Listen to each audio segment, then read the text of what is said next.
with the African American Mayors Association, so I will not have a briefing on next Wednesday. However, we will be getting you just pertinent information and the like throughout the week. But as of today, and as I start always with my briefings, just touching on public safety. And as we look at the preliminary data from the New Orleans Police Department, the week of April 2nd through April 8th compared to the week prior, had fewer homicides, again, armed robberies, sexual assaults, and auto thefts than the previous week. Although, again, all of these matters continue to be a top priority for the city of New Orleans and for the New Orleans Police Department. Year to date, stats using, again, preliminary data from the New Orleans Police Department through April 8th, comparing to 23 to 22, show that total crimes against persons remain down 20%. Armed robberies down 27%, carjackings 55%, standing very steady and strong there. Homicides 16%. I wanted to also give you information relative to the search process for the superintendent of the New Orleans Police Department. That's something that you all asked me, and I have a little bit more meat, a little bit more information to share. And so next week, the International Association of Chiefs of Police is asking the community to provide input on police, on the entire search, I would say, what they're looking for and the like. So on Monday, April the 17th, 5:30 p.m., the Treme Recreational Center. On Tuesday, April 18th, 5:30 p.m., Jesuit High School. On Wednesday, April 19th, we have two. One at 5:30 p.m. at 3014 Holiday Drive. We know that's across the river. Again, April 19th at 7 p.m. at First Zion Baptist Church. Thursday, we'll have two once again, 4:30 p.m. at Noor Navra Library, and April 20th again at 6 p.m. at Suburban Baptist Church. Again, the community input is always beneficial. It adds value, and just leaning forward into what the community is looking for in the superintendent of the New Orleans Police Department. I welcome this participation, and of course appreciate the International Association of Chiefs of Police for working with the city of New Orleans in this endeavor.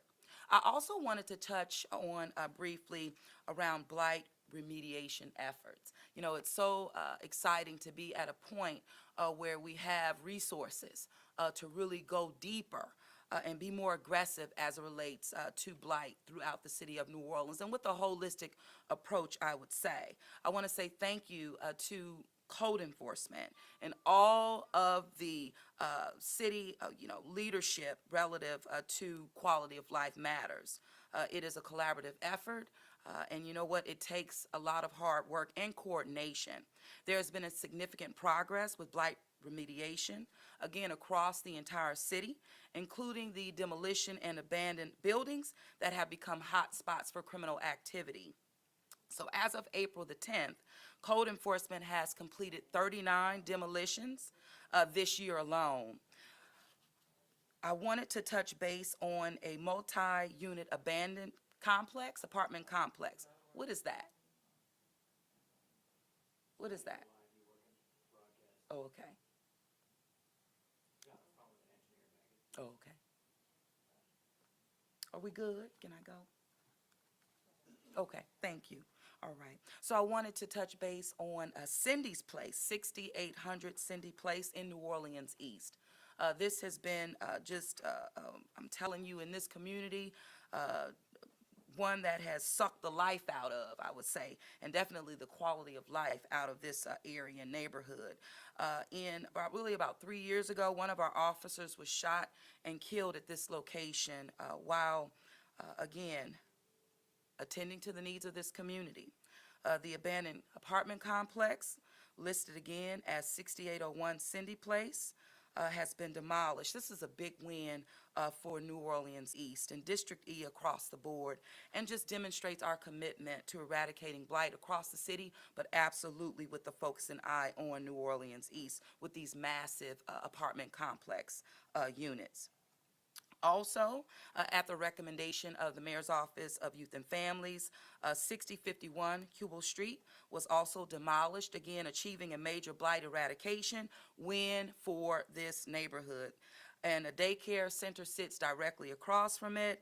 And again, due to hazards this property presented, we were able to utilize the strength of the Code Enforcement Department and laws on the books to demolish this property. I also just wanted to acknowledge the quality of life walk that happened in Mid-City on last week, and just thanking again all of our partners, code enforcement, the New Orleans Health Department, Mosquito and Termite Control Board, Safety and Permits, the Office of Community Development, of course, OPCD, 911, 311, NOPD, and our district attorney, Jason Williams. And so we want to thank them for this collaborative effort. Again, just being present in the community, walking in Mid-City, and I know that it did mean a lot to the community. But this is a multifaceted approach that we will continue to move forward in our city. At this time, though, I'm going to turn it to you for questions and answers. All right, let's just go left to right, starting with Deputy Issue. I have two questions, if you don't mind, and we'll start with the first one, Mayor. What is your response to the latest ruling in the consent decree, the judge ruling in your favor yesterday? And really, what is your end game here as well? Well, the end game is to have the DOJ as well as the judge focus on the consent decree relative to constitutional policing practices. That is the end goal, and it seems that that goal keeps getting missed. So what I'm looking for is, one, that we're not missing the goal, but right now it's like we're missing the goal with no end in sight. So again, it's about constitutional policing practices, making sure that everyone stays in their lane relative to that, so that we can get to an end, so that we can get to our own way, meaning substantial completion, so that we can monitor ourselves. And I know for a fact that the New Orleans Police Department has done an extraordinary job over a decade plus now in this consent decree, millions of dollars being spent by the city of New Orleans. And I think that on yesterday, it was a step in the right direction, giving and breathing life, I would say, of objectivity back into this, not subjectivity. And I've always wrestled with the fact that I really don't believe that we've been given unbiased monitoring. I believe that it's been biased. And so I'm looking for, again, objectivity and a focus on the consent decree, which speaks to constitutional policing practices within the New Orleans Police Department. A second question, if you don't mind. Do you question any of the sheriff's spending during carnival season? During carnival season, I don't really know all of the ins and outs relative to the sheriff and those spent and the way money was spent. I really don't know all the details, I would say. What I do know is that the city of New Orleans, we went the extra mile to ensure that we had adequate police and a law enforcement presence in the city of New Orleans so that we can hold a carnival, and we did a great job. Last week at the end of the press conference, right before we took questions, you mentioned that you're trying to work with some of the local convenience stores about removing some of the merch that seemed to be glorifying violence in the community. I was wondering if you might go into in-depth as to what steps are being taken. Are there shops being targeted? What are your plans? How can you even try that? It seems like there might be a freedom of speech issue there, but. Well, no, actually, it's just about working with people, bringing people together. And in this particular matter, it's bringing convenience store owners together so that we can have a dialogue. And that's really what it's been. I picked up the phone and I called one of the owners and I said, come on, man, we can't have this in our city. Look at what we're trying to do here. And it was just that easy, meaning code enforcement took a visit along with, I know Howie took a visit. along with Tyrell Morris as well as chair of the Violence Reduction Task Force, Violent Crime Reduction Task Force. They took that visit and actually, helped the owners pack, what do you call, what is boxes? Because they sent me boxes of where hats were in the boxes, shirts were in the boxes, so they actually took this merchandise from the shelves, packed it away. And all that it really took was one, us observing, one, that this was something happening, and us picking up a phone, also making a site visit. And what we also learned, and this is what I know as well, many of the owners, they're a part of their own community, if you will.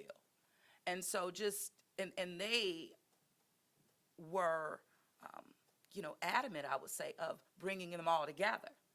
And it was their idea. Well, let me call so-and-so, we can all come together because they want to do the right thing. And it was in that spirit. And we're going to keep that dialogue going, keep that collaborative spirit going, because what I have learned, you can bring people along when you demonstrate that we can do the right thing and, have some courage to take that stand, and everything works out well.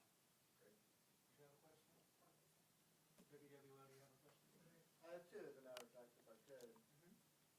Mayor, real quick on the Gordon Plaza, it's been a long process to get to the point, but yesterday was a real breakthrough with the settlement offers being distributed to property owners. What's your reaction to that? Well, my reaction is that, this is the furthest the Gordon Plaza community has ever gotten over decades.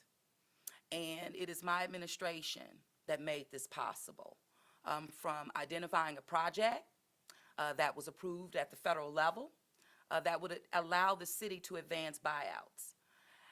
So it was a win. It's been a win-win-win, I would say, being able to right a wrong or an injustice that our residents felt and lived through, but also having the courage, I would say, to push and advocate for themselves, but also my administration and my team having the courage to yet again pick up this can and doing what was necessary to develop a project to get us to this point right now. So extending those offer letters, this is a great time. So it's exciting. I know that we had residents outside of the law department on yesterday. We have residents picking up letters today. They have until noon to do so. Anyone that hasn't picked up their letter as of 12 noon today will be mailed their letters immediately, meaning they will not be held. They will go into the mail today. Once they receive their letter, their offer letter, and they do accept, then it's like a 2 to 3 week process for them to therefore get their check. This is the best, the signature, I tell you, given the soft seconds and then also these Gordon Plaza offers, it's just the best thing that I've been able to sign. But it's been a long road, no doubt about it, but it's been a short road relative to my administration bringing a close to this matter that has been present for over 5 different mayors, so it's a good time. We also, I'll also say that residents have 45 days up until receiving their offer letter to actually accept. And of course, once they accept, it will then trigger their payment. But it's a good time. I'm excited. I'm happy for the residents. 67 homes and families. Thanks for that answer. On the second question, you mentioned blight eradication, but one of the very few public actions by the Violent Crime Prevention Task Force was going to be the demolition of the car wash booth on Earhart that got halted. That seemed to be a setback. What is the plan going forward, and what is the task force doing? The one thing that it set out to do, demolish the car wash, everybody was out there as a big press event, and it ultimately got halted. Sure. So first off, it's not the one thing the task force has been doing. That's not fair, and that's not accurate. I'm just saying that's the. But let me finish. So that is not. There's some things going on behind the scenes, so please. Sure, there's not even behind the scenes. There was most recently a report and a presentation by the chairman of the task force that gave you many different examples regarding what the task force is doing, which also demonstrates that the demolition of the car wash was definitely not the one and only task. But however, we did experience a setback relative to the property owner, right? Filing lawsuit and injunction, which therefore we had to stop. The same thing that happened when we moved forward with demolishing in New Orleans East, the La Quinta Inn, okay? So while it was a temporary setback, La Quinta Inn is demolished now, and in partnership with the owners. So this is the same thing, in my opinion. Small setback, property owners do have rights. We're gonna work through it, but one thing about it, the car wash has been a nuisance. We've gotten the attention of the owner, and they will be held accountable every step of the way. That's what we want. If property owners did the right thing, took care of their property, we wouldn't be here. We wouldn't be having this discussion at all. This fellow, you would think before the bulldozers come in, that all of the correspondence with the property owner and last notice would have been made already, and the green light would have been on to complete that. Sure, and so the outreach to the property owners was made. No doubt about that. This is something that we do routinely. But I will have to say, sometimes the city is called bluff. Because historically, they say, oh, well, the city's not going to do that. Oh, it's just, oh, it's not going to happen. And what we're doing, what my administration is doing, is demonstrating that we do what we say. And some things may take time, but we stay focused on the end goal, and we get results. This is just one example of that. Property owners have rights, but again, if a property owner would just maintain the conditions of their properties as they're supposed to do, and ensuring that they're not nuisance and or having an issue with violent crime in our city, then we wouldn't be having this discussion. It would be a better city and overall a better quality of life. But sometimes, you have to use a stick. When you try to use a carrot, you have to do both. The advocate and then WGNO. Yeah, Mayor, you started off this press conference by listing off some positive crime statistics. Last week at that Violent Crime Reduction Task Force, Councilmember J.P. Morrell called into question those statistics. Mhm. He said that the increasing response times may be driving down crime reporting. Do you have any response to that? Well, what I will say is that information is inaccurate. It's been proven to be inaccurate. And unfortunately, those false truths find themselves in a public realm on a dais in the city council chambers. That's what I have to say about that. What is the false truth? Are you saying that The false truth, the data that was presented was inaccurate. We will be able to present you with the data that you're asking, and data coming from the New Orleans Police Department is the most accurate data relative to crime trends in the city of New Orleans. False truths from the dais are a disservice to the residents of the city of New Orleans. WGNO. Hey, man. One of the questions that I've always had regarding the consent decree is we didn't get there because we had a great police department. And in fact, the unconstitutional practices of our police department affected a significant number of residents, certainly a lot of people that look like you and me. Going forward, if in fact we're able to get to a point to get out of this, how do we ensure residents that our police department will remain a constitutional police department? There are voices that support the consent decree in different online platforms and things of that nature that recall the history of our department. Therefore, that's my first question. Is how do we ensure that our department remains the department we want it to be, to ensure our safety, but also a fairness? Sure. So historically, unfortunate incidents within the department, the New Orleans Police Department, did warrant us getting into a consent decree as presented at the time by the administration. It was welcomed, it was asked, invited in. And at that time, therefore then signed into action, City of New Orleans Department of Justice. Over the past 10 years plus, reform efforts have been put in place. And those reform efforts have been put in place by the men and women who currently serve within the New Orleans Police Department. So they are responsible for the reforms. They are responsible for turning our department around. They are responsible for New Orleans now being a model of constitutional policing practices in the United States of America. They're responsible for that. And so we are not the department of the past. And the department now is the department of the future. Best training, again, in any department in this country. Now, when you talk about being able to maintain and sustain the reforms and the growth, that speaks to the training and the leadership within our department that I know that we have. They demonstrate it day in and day out. It also speaks to this community voting overwhelmingly to approve or to bring in or create an independent police monitor. The whole purpose of having an independent police monitor was to ensure that we had the necessary foundation to sustain any reforms.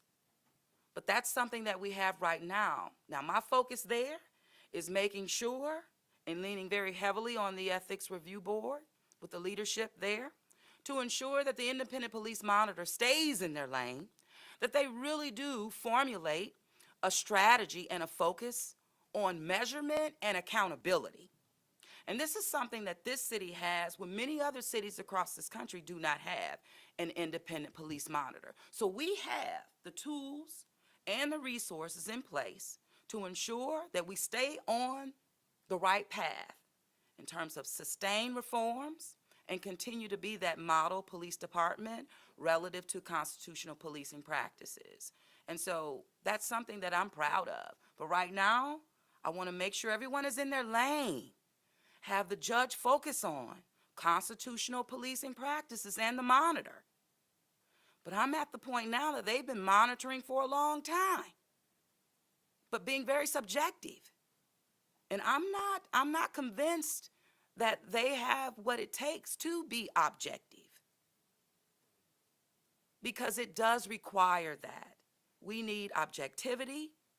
We need a thorough assessment, looking at that end goal, but it seems like we've been missing the goal here and missing the goal with no end in sight. That has to change.